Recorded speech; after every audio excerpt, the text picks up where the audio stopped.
Bak Neslihan Hanım ütüden kaçmak için eline yalandan Yasin aldı aşağı indi. O Yasin çarpsın seni inşallah. Oraya mı kaçtın? Yalandan. Bir de diyor ki her akşam muhakkak bir sayfa okurum. He. Gel Ya, Nesli görün gel. beni.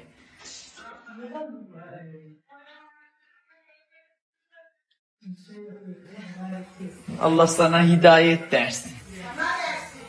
Yalandan bak almış orada oturuyor Kibar abla. Neyse ki Kibar abla eski çamaşırhanecilerden de.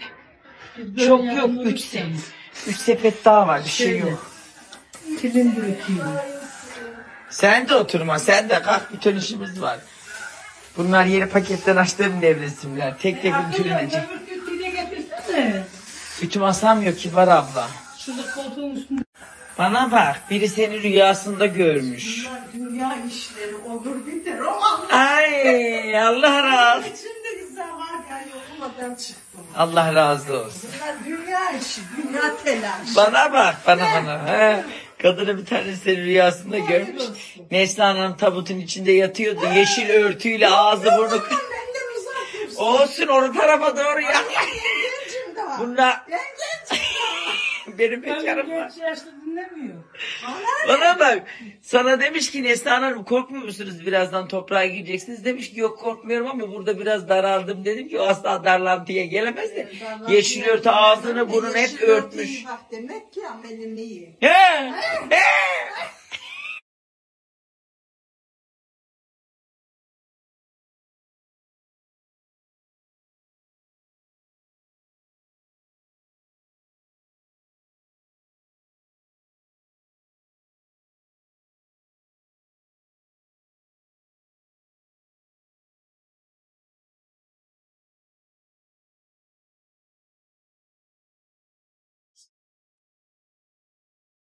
Nesli'nin en sevdiği türkü. Bir başka bulamadım Cemil. Sen niye sevmiyorsun bunu? Halbuki ne haz. Fena öyle Cemil baba öyle. Kibar abla kız pancar gibi oldun yeminle kadın yandı. Bak uyanık halı yıkarken hortum tutuyor ütü yaparken de yalan. He, şimdi yastık kafanı tutuyor. Konuşma. Neyle korktun?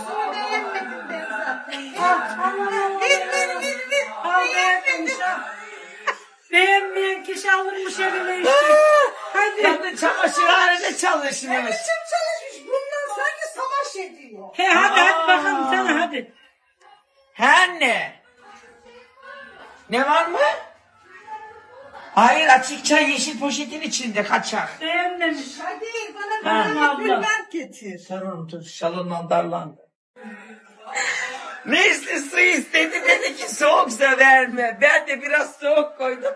Kalanına da kazandan doldurdum. Allah Ama biraz önce elini soktu. Kız ya parmağım ucundan batırdım. Nevresimi ıslatmak için su septim oradan Allah aldım. billahi. Hem benim elim hep... Allah bilir. Elim hep de... Sanki marketteki şaşalı sular doğal su. Neler var onlarda. Ayağını mı sokaydın? Kaynamış su kız bu. 2 gündür kaynıyor dinleniyor. Bütün mikrobu öldü. Demiş bir şey. Ne yenir ne içilir. Sen ne biçim bir insan. İyi de soğuk su vereydin de hasta mı olaydın? Gene ben yaranamam. Bak Düğümden koysana. Düğüm var orada. O düğüm niye orada? arkasıyla darbuka çalıyorum. Dedim ki komşum üşütmesin sıcak su koyayım. Ben sizin boğazın sıcaktan soğuk diye. Eliniz koklu olsun. Hemen hadi. Aşk olsun sana. Hocalar okuyup üfleyince içiyorsunuz ama benim elimden ne olmuş? Bu müziği açtım. Dedim ki kızlar hani sabah olmasın alır mıyız birer soğuk ayran?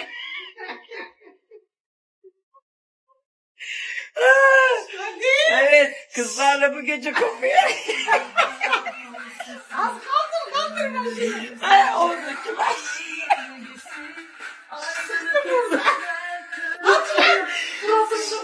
Rahmetli anneannem gibi ümüğünden sıkıverdi. Peki bir şey diyeceğim. Senin mesela... Lan bana bu türbenti nereden buldun? Geçen onu, hayır. Geçen onu Gamze'ye ver. Ben dedim ki bu kimyon kokuyor. Zor geçirdim onun kokusunu. Yarışmacı hediye etmiş. Kimyonla beraber gelmiş o bana. Kimyon kokuyordu. Aradık geçin.